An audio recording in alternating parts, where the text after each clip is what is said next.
Hrvatski plesni klub Široki osnovan je 25.4.2009. godine.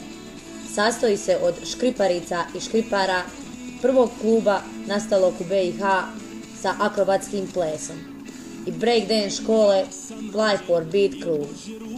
U godinu dana nastupili smo u brojnim mjestima diljem Hercegovine i Hrvatske.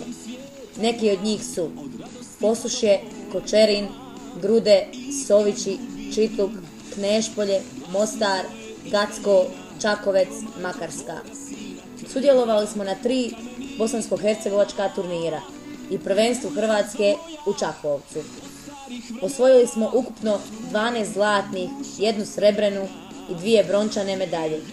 U svega godinu dana svoga postojanja postali smo prvaci Bosne i Hercegovine i Hrvatske u navijačkom plesu. Postali smo zaštitnim znakom nogometnog kluba i Hrvatskog košarkaškog kluba Široki. Naše nastupe i uspjehe prenijelo je više TV kuća, novina i portala.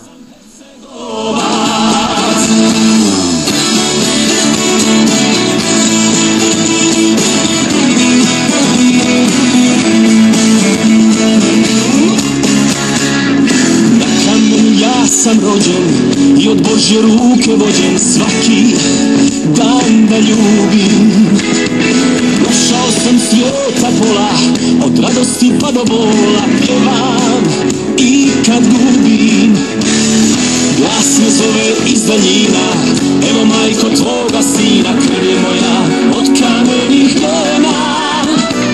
Tu je loza moja od starih vremena, tu je duša ostavljena, jer ja sam Hercegovac, ponosna me majka rodila. Hrvatski plesni klub Široki se zahvaljuje svim ljudima koji su nam ukazali povjerenje, jer bez njihove pomoći danas ne bismo bili ovo što jesmo.